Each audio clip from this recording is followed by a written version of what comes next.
Ang isang advantage na pagkakaroon ng karsada sa lupa mo ay unang-una, mayroon kang access sa road. So hindi ka na mahirapan. Ikalawa, tataas yung value ng lupa mo. Bagamat nabawasan ng konti, pero ang kapalit naman nito yung pagtaas ng value ng lupa mo. Assalamualaikum mga kampayan. So meron tayong bagong karsada dito, galing po sa sitio po, papuntang sitio Igot. So dito pa rin po yan sa Barangay Esperanza, San Francisco, Camotes Island, Cebu.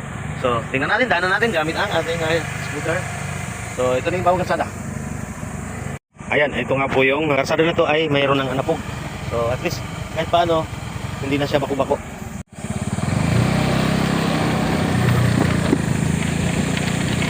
Isang kamay lang yung gamit natin, hindi mahirap.